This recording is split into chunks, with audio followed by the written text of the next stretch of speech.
है। International border पर स्थिति फिलहाल सामान्य है। भारी तनाव के बाद फिलहाल स्थिति सामान्य बनी हुई है। सीमावर्ती इलाकों में सुरक्षा व्यवस्था चाक चौबंद कर दी गई है। तो ऐसे में इंटरनेशनल बॉर्डर्स पर फिलहाल स्थिति सामान्य है और भारी तनाव के बाद फिलहाल स्थिति सामान्य बनी हुई है। सीमावर्ती इलाकों में सुरक्षा व्यवस्था चाक चौबंद कर दी गई है।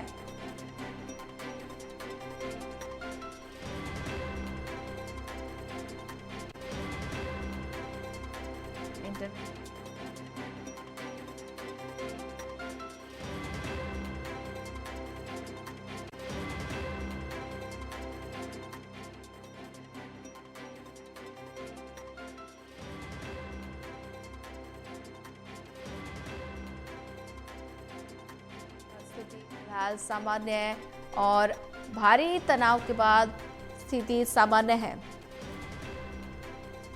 और ज्यादा जानकारी साझा करने के लिए हमारे साथ विशाल सिंह लगातार बने हुए हैं। विशाल, इंटरनेशनल बॉर्डर पर स्थिति फिलहाल सामान्य बनी हुई है और भारी तनाव के बाद स्थिति सामान्य है। सीमावर्ती जो इलाके हैं वहां पर सुरक्षा किस तरह से चाक चौबंद नजर आ रही है?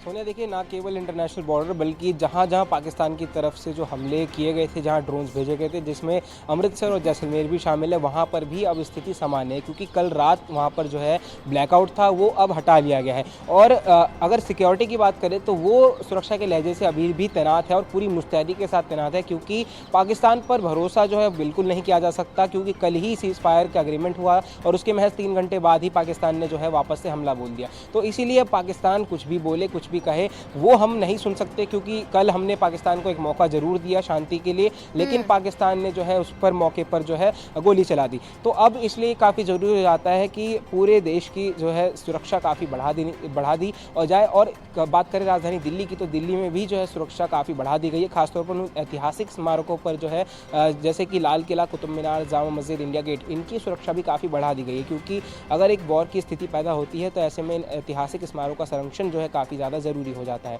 और अगर बात करें स्थिति की तो अभी फिलहाल जम्मू, राजस्थान, पंजाब, इन सभी जगह पर स्थिति बिल्कुल सामान्य है। किसी भी प्रकार की कोई गोलीबारी की खबर पिछले 7-8 घंटों से सामने नहीं आई है। जी बिल्कुल विशाल, अगर जिक्र किया जाए तो भारी तनाव के बाद स्थिति फिलहाल सामान्य नजर आ रही है और शांति देखने को मिल रही है, लेकिन पाकिस्तान की कायराना हरकत लगातार देखी जा रही है। पूरी दुनिया के सामने पाकिस्तान फिर से एक्सपोज हो गया। सीज फायर का पाकिस्तान ने देर रात उल्लंघन किया है। बिल्कुल, जो पाकिस्तान चोला पहन के रखता है वो चोला पूरी तरह से उठ चुका है और पाकिस्तान पूरे विश्व में एक्सपोज हो चुका है क्योंकि अब वैश्विक स्तर पर पाकिस्तान की थू हो रही है। और अमेरिका ने जरूर मध्यस्थता की बात कही थी, डोनाल्ड ट्रंप ने ट्वीट किया था, उन्होंने कहा था कि दोनों देशों के बीच अब जो है सीज फायर को लेकर एग्रीमेंट हो चुका है, लेकिन उसका कोई भी फायदा नहीं हुआ क्योंकि पाकिस्तान ने डोनाल्ड ट्रंप के ट्वीट पर भी जो है गोलियां चला दी। और अब कह सकते हैं कि पाकिस्तान पर कोई भी भरोसा नहीं कर सकता। हालांकि अभी भी वो फंडिंग के लिए जो है विदेशों से भीख मांग रहा है, IMF ने उसे फंडिंग करी भी है, लेकिन अब वहाँ की स्थिति की बात करें तो पिछले 18 दिनों में जब से ये जंग जो है तनाव की स्थिति बनी हुई है तब से लगभग 2 से 3 बिलियन डॉलर का नुकसान पाकिस्तान ऑलरेडी झेल चुका है। और अभी भी पाकिस्तान जिस तरह से हरकत कर रहा है लगातार और भी ज़्यादा भारी नुकसान की आशंका जो है पाकिस्तान में जताई जा रही है और इसका जिम्मेदार खुद पाकिस्तान ही है क्योंकि भारत से जब पाकिस्तान ने उलझने की कोशिश करी है तो भारत ने जो है 3 गुना फोर्स के साथ पाकिस्तान का करारा जवाब दिया है। और ये जरूर हमारी नीति रहती है कि हम सिविलियंस को टारगेट ना करें और इसी का फ़ायदा पाकिस्तान उठाता है क्योंकि पाकिस्तान पर जब हमारे देश के सैनिक हमला करते हैं तो वो अपने सिविलियंस को आगे कर देता है क्योंकि उन्हें पता है कि हम जो है सिविलियंस पर टारगेट नहीं करेंगे। और उनकी जो सेना है, पाकिस्तान की सेना, उनकी इतनी औकात नहीं है कि वो हमारे से मिलिट्री से भिड़ सके, इसलिए वो सिविलियंस को आगे कर जो है निशाना बनाते हैं। तो ये अब इस बात से पूरा विश्व जो है परिचित है कि पाकिस्तान किस तरह से जो है जंग लड़ता है क्योंकि पाकिस्तान के पास अब ना तो ज़्यादा रिसोर्सेज बचे हैं, ना ही ज़्यादा उनके अगर नागरिकों की बात करें उनका मनोबल पूरी तरह से टूट चुका है। उनके ही नागरिक जो है आपस में ही उनकी नहीं बन रही है, ना तो वो सरकार पर उनको भरोसा है, ना ही मिलिट्री पर। उन्हें नहीं पता कि अगली सुबह वो देख पाएंगे या नहीं क्योंकि जिस तरह से उकसावे की कार्रवाई जो है लगातार पाकिस्तान की मिलिट्री के द्वारा की जा रही है उससे ये साफ है कि भारत कभी भी जो है एक बड़ा एक्शन ले सकता है उन पर और इसका जिम्मेदार खुद पाकिस्तान ही होगा। जी, बिल्कुल विशाल, अगर ज़िक्र किया जाए तो अभी सीमावर्ती क्षेत्रों में सुरक्षा बढ़ा दी गई है। तो ऐसे में रात के दौरान जो ड्रोन और गोलीबारी देखने को मिली है, उसके बाद सीमावर्ती इलाकों पर हमारी भारतीय सेना पूरी तरह से सतर्क नजर आ रही है। तो ऐसे में फिलहाल स्थिति सामान्य बनी हुई है। लेकिन बात की जाए वैश्विक स्तर की, तो चीन साफ तौर पर पाकिस्तान को खुले तौर पर समर्थन देता हुआ नजर आ रहा है।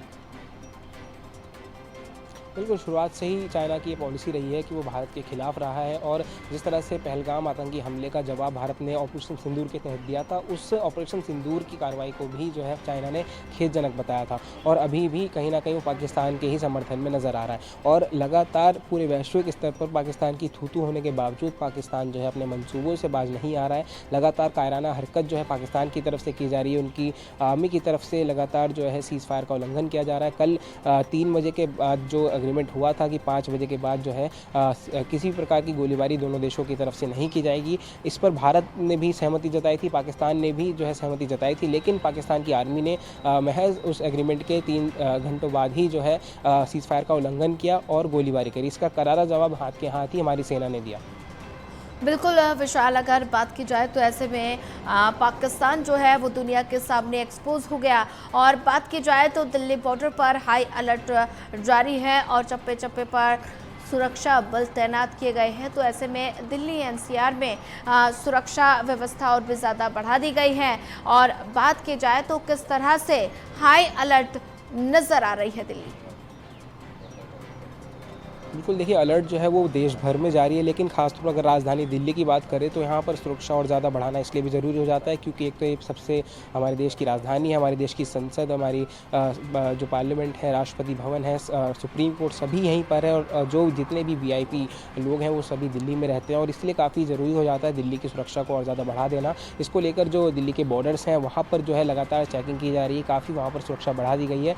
और एयर स्पेस तो हमने पहले ही जो है पाकिस्तान के लिए बंद कर दिया था, लेकिन फिर भी अगर किसी प्रकार से पाकिस्तान की तरफ से कोई संदिग्ध गतिविधि होती है उसका करारा जवाब देने के लिए 24 घंटे हमारे जवान जो है बॉर्डर्स पर तत्पर हैं। वहीं कल हमने देखा था कि पाकिस्तान की तरफ से जो उनकी बैलिस्टिक मिसाइल है फतेह 2, उसको जो है दिल्ली की तरफ दागा जरूर गया था, लेकिन हरियाणा के सिरसा में ही उसे जो है हमारे डिफेंस सिस्टम ने मार गिराया था। तो ये कह सकते हैं पाकिस्तान और भारत की सीमा का जो तनाव है वो अब राजधानी दिल्ली तक भी आ पहुँचा है।